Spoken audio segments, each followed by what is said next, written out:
Hey everybody, it's Dave. How y'all doing? Doing pretty good. So this morning I had my follow-up for the eardrum surgery I had, the tympanoplasty surgery that I had 12 days ago. I also had my mapping appointment today too. Actually, one of them was supposed to be Thursday, but they said, "Oh, we're not having you come back, twice this week. Combine everything together." So yeah, I was at the hospital for a while this morning. Um, but I wanted to talk about these surgeries because do an update on all of them, not just the tympanoplasty, the cochlear. I also had sac decompression surgery last May. It'll be a year next week. So let's talk about an update on all three of them because I think you're going to be impressed. So let's start with the sac decompression surgery first. Okay, even I'm not the sac decompression surgery first.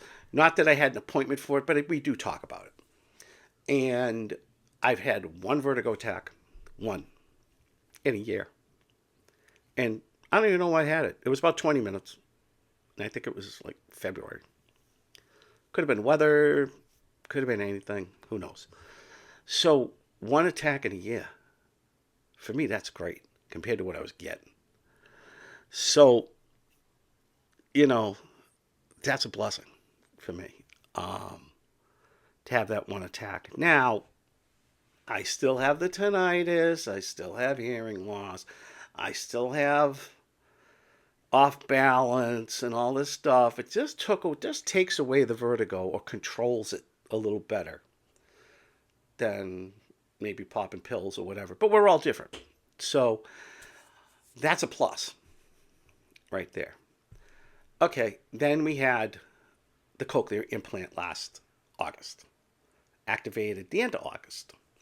So now we're going to talk about the mapping that I had today, which went fantastic, literally fantastic. I couldn't be more happier than what happened. So every mapping, they do a hearing test first.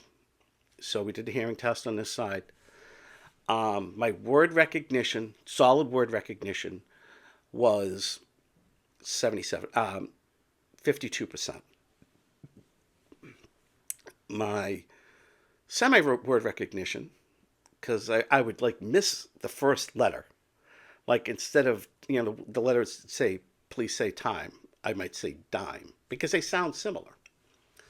That was 77%. That's a huge improvement from 28% or 22% or 20, and yeah, 28%. That's a huge improvement from 3 months ago, from January.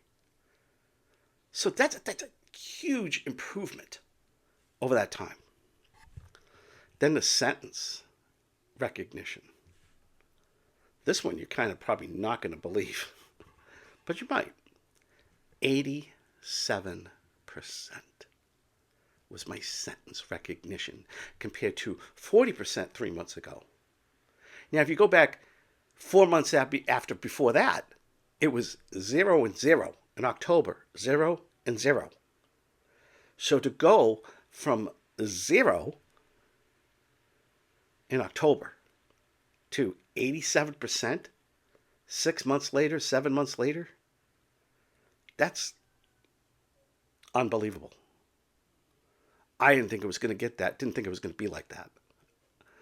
And then word recognition is the same thing. Go from 0% October to today, 52%, and then 77% where it's semi-word recognition. Unbelievable. To me, that's awesome. And it's just going to get better from there. And like I said, these things don't happen overnight. You have to work at it. I'm doing these things on my phone. There's apps that say this, say that, or select bird, select boat, select fish, select football. So I'm doing the work, and the work is paying off. So it's nice. I haven't heard like this in a long time. Um, birds outside. Birds outside. Sound like birds.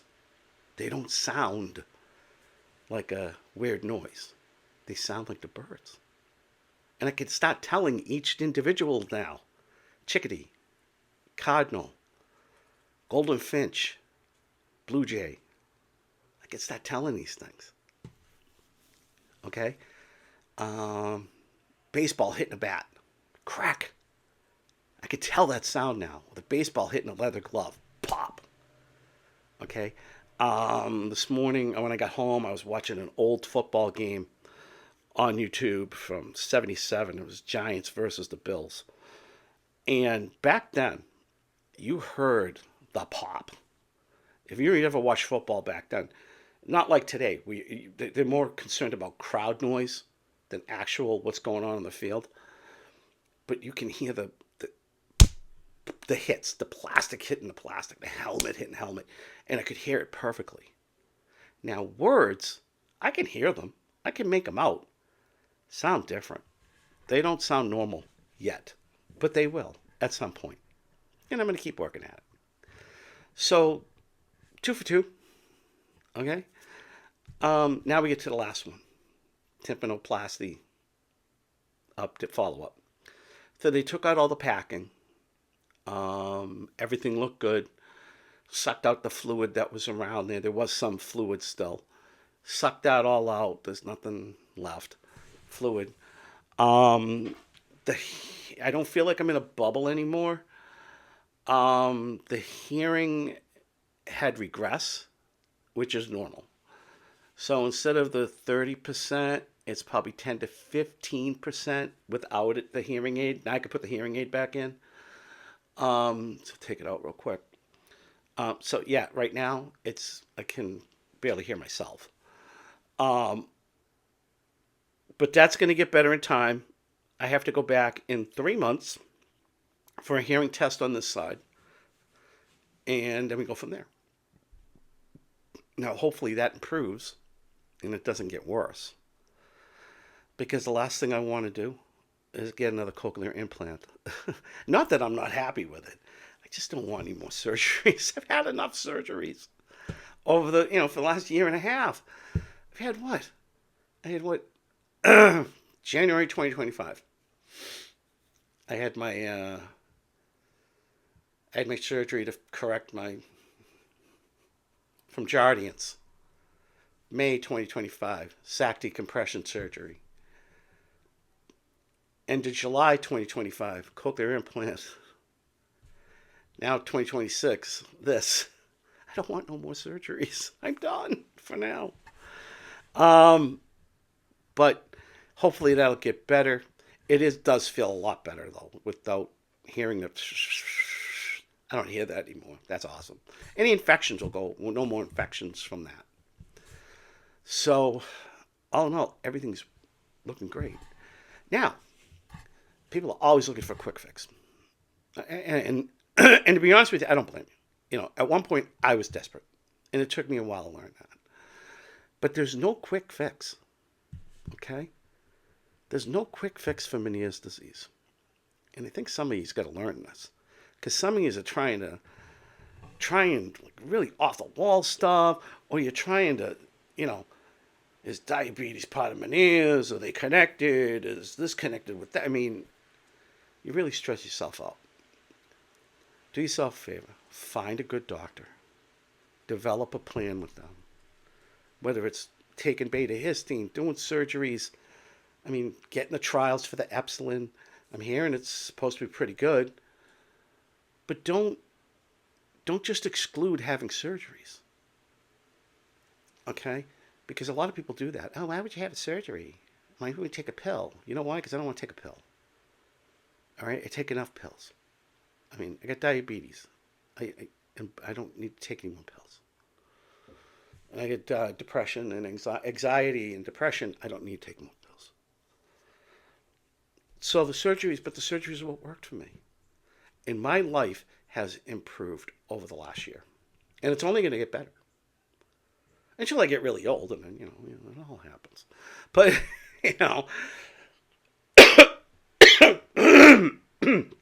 Excuse me. I mean, we all get old and things happen. You start losing things anyways because I age. But it's so much. My life is improving, and it's going to be another wonderful life, another wonderful summer, hopefully. If everything works out with my wife too, who has her battle with cancer right now, and she's doing well.